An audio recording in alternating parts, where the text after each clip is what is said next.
Hello guys, रेखा coaching classes में आपका स्वागत है। आज हम एल्डिहाइड कीटोन और कार्बोक्सिलिक अम्ल का अगला पॉइंट पढ़ने वाले हैं। एल्डिहाइड कीटोन में अंतर, सैंको अभिक्रिया और परकिन अभिक्रिया। तो आपको इस चैप्टर से 7 मार्क्स का आना है। तो आपको पहले भी जो मैं वीडियोस डाल चुकी हूँ वो पार्ट और इस पार्ट्स को अच्छे से तैयार कर लीजिएगा, तो आपसे बहुत अच्छे से एग्ज़ाम में बनेगा। तो इस चैप्टर की ये लास्ट पॉइंट है। अगले वीडियोस में हम एमीन चैप्टर के वेरी इंपॉर्टेंट पॉइंट को पढ़ेंगे जो एग्ज़ाम में पूछे जाते हैं। तो आइए शुरू करते हैं हम एल्डिहाइड कीटोन में अंतर।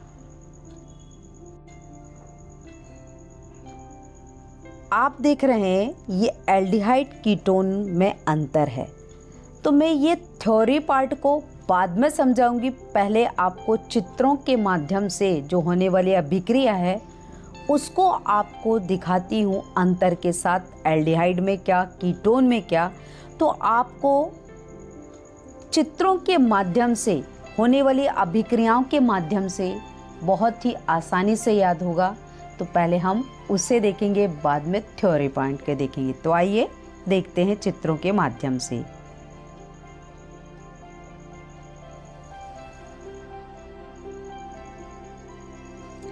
आप ये जो एल्डिहाइड और कीटोन में इस तरह का अरेंजमेंट देख रहे हैं, यदि आपने इसे समझ लिया तो आपको बहुत ही आसानी से एल्डिहाइड और कीटोन में अंतर याद होगा।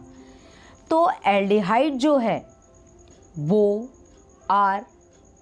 CHO समूह जो होता है वो उनका परीक्षण जो है हम किस किस के द्वारा करते हैं वो याद रखिए। पहला होता है सिर्फ अभिकर्मक। ये सारे जो अभिकर्मक है, रिएक्टेंट हैं, हमेशा अलग अलग कंपाउंडों से मिलकर बने होते हैं। तो आपको सिर्फ नाम याद रखना है, शिप अभिकर्मक, फेहलिन अभिकर्मक और टॉलेन अभिकर्मक। इन अभिकर्मक की उपस्थिति के कारण एल्डिहाइड अभिक्रियाएं देता है और कीटोन में ये अभिक्रियाएं नहीं होती। तो आप देखिए, सिर्फ अभिकर्मक जैसे ही एल्डिहाइड में डाला जाता है तो आपको मैंने दिखाया हुआ पिंक कलर, तो वो जो एल्डिहाइड है वो पिंक कलर हो जाता है, गुलाबी रंग देता है। पर देख रहे हैं कीटोन में सिर्फ अभिकर्मक डाला तो कोई अभिक्रिया नहीं है क्योंकि वो वाइट दिख रहा है। तो इसका अर्थ है कि उसमें कीटोन में इस तरह की रिएक्शन नहीं होती शिप अभिकर्मक से। अगला देख रहे हैं आप फेहलिंग अभिकर्मक या फेहलिंग विलयन भी होता है। जब इसमें एल्डिहाइड में डालते हैं तो लाल भूरा रंग का अवक्षेप या विलयन बनता है, और हम जब कीटोन में डालते हैं यही अभिकर्मक तो कोई रंग नहीं बनता है। आप देख ही रहे हैं स्लाइड में, टेस्ट ट्यूब में कोई भी कलर नहीं दिखाई दे रहा है। और आप देख रहे हैं एल्डिहाइड में कि लाल भूरा रंग का जो टेस्ट ट्यूब में कलर दिखाई दे रहा है वो किसकी उपस्थिति बता रहा है? फेहलिंग विलयन उसकी पुष्टि कर रहा है। तीसरा अभिकर्मक है जो पुष्टि करेगा एल्डिहाइड की, वो है टॉलेन अभिकर्मक। तो मैंने टॉलेन अभिकर्मक में जैसे ही टॉलेन अभिकर्मक डालते हैं एल्डिहाइड में तो श्वेत रंग का रजत दर्पण बनता है स्लाइड के चारों ओर। तो ये टॉलेन अभिकर्मक द्वारा एल्डिहाइड की पहचान होती है। पर हम कीटोन में जब टॉलेन अभिकर्मक का यूज़ करते हैं तो वह किसी प्रकार की अभिक्रिया नहीं देता है। तो याद रखिए, आपको इन चित्रों के माध्यम से बताने का उद्देश्य है कि आपके दिमाग में ये बातें जल्दी फीड हों कि किस तरह से अभिकर्मक डालने से एल्डिहाइड अभिक्रिया दे रहा था और कीटोन नहीं दे रहा था। आइए अब जानेंगे हम थ्योरी पार्ट को। देखिए, पहला पार्ट बोलता है ये सिर्फ अभिकर्मक के साथ गुलाबी रंग प्रदान करता है। तो अब भी मैंने आपको चित्र के माध्यम से बताया कि सिर्फ अभिकर्मक डाला तो सिर्फ अभिकर्मक के साथ एल्डिहाइड गुलाबी रंग प्रदान करता है। कीटोन सिर्फ अभिकर्मक से क्रिया नहीं देता। दूसरा पॉइंट बोलता है ये फेलिंग विलयन के साथ लाल भूरा अवक्षेप देता है। तो आप याद रखिए, एल्डिहाइड ने फेलिंग विलयन के साथ कौन सा रंग दिया? लाल भूरा रंग दिया या अवक्षेप दिया। और कीटोन में फेलिंग विलयन के साथ कोई अवक्षेप नहीं बनाता, क्रिया ही नहीं होती है। थर्ड बोलता है टॉलन अभिकर्मक के साथ क्या बनता है? रजत दर्पण। रजत दर्पण का अर्थ होता है चांदी के समान चमकदार गोल गोल रिंग जैसा या स्ट्रक्चर जो हम देखते हैं जब ये प्रक्रिया कराते हैं। जैसे ही हम एल्डिहाइड में टॉलन अभिकर्मक डालते हैं तो हमें जब सूर्य के प्रकाश के उजाले में देखते हैं तो चांदी के समान चमकदार संरचना दिखाई देती है हमें, तो वह कहलाता है एल्डिहाइड की पुष्टि करने वाला अभिकर्मक। जबकि कीटोन में रजत दर्पण नहीं बनता। तो ये 3 पॉइंटों को मैंने चित्र के माध्यम से बताए। अभी आइए हम 2 पॉइंटों को और जानेंगे।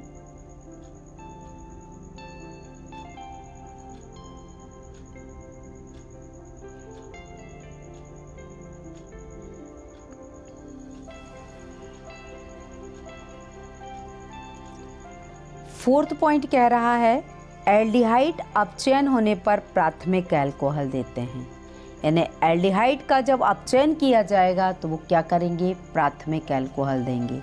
पर जब कीटोन का अपचयन किया जाता है तो वो क्या कहते हैं? द्वितीयक अल्कोहल देते हैं।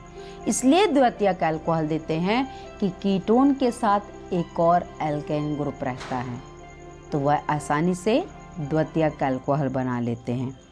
आप देख ही रहे हैं कि इसे निम्न सूत्रों के द्वारा व्यक्त करते। तो एल्डिहाइड को R एल्केन ग्रुप, CHO उसका समूह है तो उसे कहा जाता है एल्डिहाइड। कीटोन जो होता है उसे CO के द्वारा तो व्यक्त करते हैं, पर 2 एल्केन ग्रुप होते हैं, एक R और एक CO और एक R डैश देख ही रहे हैं, तो उसे कहते हैं कीटोन। अगर दोनों तरफ यदि एल्केन ग्रुप जुड़ा होता है तो उसके नाम के आधार पर हम उसे व्यक्त करते मैथिल, एथिल कीटोन या फिर डाई मैथिल कीटोन, जो भी जुड़ा होता रिएक्टेंट के साथ जो है एल्केन जो हाइड्रोकार्बन है वो जुड़े होंगे, उसी के नाम के आधार पर हम उसका नाम लेंगे। यहाँ पर मैंने फॉर्मूले से डिफाइन किया है। आइए चलते हैं अगली अभिक्रिया की ओर जो वेरी इंपॉर्टेंट है।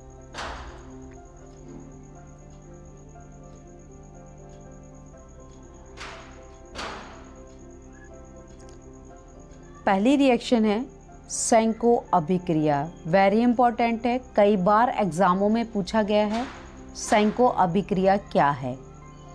तो आपको याद रखना है एल्यूमिनियम इथॉक्साइड की उपस्थिति में एसिटाल्डिहाइड के 2 अणु, तो याद रखना एल्यूमिनियम इथॉक्साइड क्या कर रहा है? अभिक्रिया में उपस्थित है, उपस्थिति है, पर क्या कर रहे हैं? एल्डिहाइड के 2 अणु आपस में मिलकर एथिल एसीटेट का एक अणु बनाते हैं। तो एथिल एसीटेट बनने की प्रक्रिया क्या कहलाती है? सेंको अभिक्रिया कहलाती है। रिपीट करती हूँ, ध्यान रखिए, एल्यूमिनियम इथॉक्साइड की उपस्थिति में एसिटाल्डिहाइड के 2 अणु मिलकर एथिल एसीटेट का क्या करते हैं? निर्माण करते हैं। एथिल एसीटेट का कितने अणु बने? एक ही अणु बनता है, तो ये कहलाती है सेंको अभिक्रिया। आइए जानेंगे अब हम अभिक्रिया को।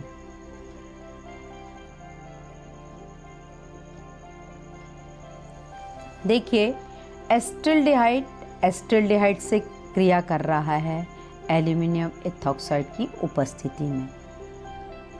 तो एसिटाल्डिहाइड, देखिए मैंने रूट टाइम नहीं लिखा है, एसिटाल्डिहाइड के 2 ही मॉलिक्यूल्स हैं। तो एसिटाल्डिहाइड आपस में क्रिया कर रहे हैं तो बन रहा है एथिल एसीटेट। तो आप अरेंजमेंट में हमेशा याद रखिए कितने कार्बन लिए, कितने ऑक्सीजन, कितने हाइड्रोजन है जो अभिक्रिया कर रहे हैं, फिर जो उत्पाद बना उससे संतुलित जरूर कीजिएगा, क्योंकि रिएक्शन मिस्टेक ना हो। ठीक है, तो आप उपस्थिति वाला छोड़कर आप देख रहे हैं एसिटिल्डिहाइड में 2 लिए हमने एसिटिल्डिहाइड के अणु, तो उसमें कार्बन कार्बन कितने हैं, 4 हैं। तो आप देख ही रहे हैं एथिल एसीटेट में भी जो कार्बन में एक कार्बन CH3 के साथ है, एक COO के साथ है और एक C2H5 है, तो टोटल 4 कार्बन हुए। हाइड्रोजन की संख्या आप देख रहे हैं CH3 में 3 हाइड्रोजन, CH का 1 हाइड्रोजन, तो 4 हुए। इधर भी 4 देख रहे हैं, यानी 4 दूनी 8 हाइड्रोजन थे। आप देख रहे हैं CH3 में 3H और C2H5 में 5, तो 5 और 3 8 हुए, तो ये संतुलन हुआ। 2 ऑक्सीजन थे, एक एसिटिल्डिहाइड का, दूसरा एसिटिल्डिहाइड का, तो हो गया OO। तो इस तरह बनने वाला जो अपना एथिल एसीटेट है उसका फॉर्मूला होगा CH3 COO C2H5। तो यही है एथिल एसीटेट। तो आपको याद रखना है सैंको अभिक्रिया में एथिल एसीटेट बनता है। तो एसिटिल्डिहाइड के 2 अणु आपस में मिलकर एथिल एसीटेट बनाते हैं एल्यूमिनियम एथॉक्साइड की उपस्थिति में। तो ये है आपकी सैंको अभिक्रिया। आइए जानते हैं अगली वेरी इम्पॉर्टेंट अभिक्रिया जो आती ही है, ये है परकिन अभिक्रिया। ये मोस्टली एग्ज़ामों में पूछी जाने वाली वेरी वेरी इम्पॉर्टेंट अभिक्रिया है। इस चैप्टर में आपको बहुत अच्छे से इसे तैयार करना है। तो आइए देखते हैं, जब किसी एरोमेटिक एल्डिहाइड को किसी वसा अम्ल के सोडियम लवण की उपस्थिति में एनहाइड्राइड के साथ क्रिया की जाती है, तब असंतृप्त सिनेमिक अम्ल और एसिटिक अम्ल बनता है। तो आपसे पूछा जा सकता है सिनेमिक अम्ल किस विधि के द्वारा प्राप्त होता है, या कि एरोमेटिक एल्डिहाइड की किससे क्रिया कराते हैं जब सिनेमिक अम्ल बनता है। तो आपको जो रिएक्शन जो लिखनी है आप उससे समझ के आप बहुत अच्छे से तैयार करेंगे, और रिएक्शन को लिख कर ही प्रैक्टिस करनी है, क्योंकि रिएक्शन भूल जाते हैं। इतनी सारी रिएक्शन को याद रखना पॉसिबल नहीं होता। तो ये पॉसिबिलिटी तभी पॉसिबल होगा जब आप उसको लिखकर तैयार करेंगे। तो मैंने बहुत कोशिश की है डिफरेंट टाइप से देने की, जिससे कि आपको लर्न हो, तो आप उसे लिख के ज़रूर कीजिएगा। आइए जानेंगे हम अभिक्रिया को। तो आप देख रहे हैं ये जो परकिन अभिक्रिया है, इनके साइंटिस्ट का नाम है विलियम हेनरी परकिन। तो एक बार एग्ज़ाम में पूछा गया था कि परकिन अभिक्रिया किसने दी, तो याद रखिए विलियम हेनरी परकिन। तो आइए जानेंगे अब हम रिएक्शन को।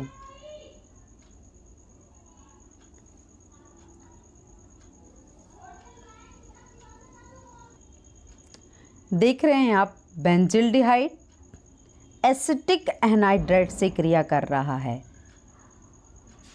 सोडियम लवण की उपस्थिति में, तो बन रहा है सिनेमिक अम्ल और एसिटिक अम्ल। तो बेंजिल्डिहाइड और एसिटिक एनहाइड्राइड जब क्रिया कर रहे हैं तो सिनेमिक अम्ल का फॉर्मूला होता है C6H5CH डबल बॉन्ड CH और एसिटिक अम्ल का फॉर्मूला CH3COOH होता है। तो आपको फॉर्मूला याद रखना है, सिनेमिक अम्ल का formula C6H5CH double bond CH COOH होता है। ये सिनेमिक अम्ल जो है याद रखिए, हम जो बहुत प्रचलित नाम है जिसे हम दालचीनी कहते हैं, उस दालचीनी में उपस्थित होता है सिनेमिक अम्ल। तो ये बहुत ही इम्पॉर्टेंट है ये एसिड सिनेमिक अम्ल। तो आपको याद रखना है, आपसे पूछा जाता है अगर एग्ज़ाम में कि दालचीनी में किस प्रकार का अम्ल पाया जाता है, उसे बनाने की विधि लिखिए। तो आपको याद रखना है कि ये परकिन अभिक्रिया है, और परकिन अभिक्रिया के द्वारा सिनेमिक अम्ल बनेगा कि बेंजिल्डिहाइड किससे क्रिया करेगा, एसिटिक एनहाइड्राइड के साथ। तो बेंजिल्डिहाइड एसिटिक एनहाइड्राइड से क्रिया करता है तो सिनेमिक अम्ल और एसिटिक अम्ल बनता है। यही आपकी परकिन अभिक्रिया है। जो मैं बोल रही हूँ, एक्सप्लेन कर रही हूँ आपको, इसमें थ्योरी में भी लिख सकते हैं। आपको यदि आगे की थ्योरी पोर्शन को नहीं बनता है तो। आइए चलते हैं अगले रिएक्शन की ओर। आप ये जो देख रहे हैं यह है सिनेमिक अम्ल की संरचना, क्योंकि सिनेमिक अम्ल मैंने अभी बताया कि वेरी इम्पॉर्टेंट है। तो सिनेमिक अम्ल का फॉर्मूला आप देख रहे हैं C6H5CH डबल बॉन्ड CHCOH ही है। तो ये है सिनेमिक अम्ल की संरचना, और ये संरचना सूत्र अणुसूत्र भी है, संरचना सूत्र भी है। तो इस तरह से आपको व्यक्त कर रहा है। मैंने जितनी अच्छे से कोशिश की है, तो आपको यदि पसंद आता है तो प्लीज़ लाइक एंड सब्सक्राइब कीजिए। अगली वीडियोज़ में अगले चैप्टर के साथ फिर मिलते हैं। तो thank you for watching my videos. Please like and subscribe.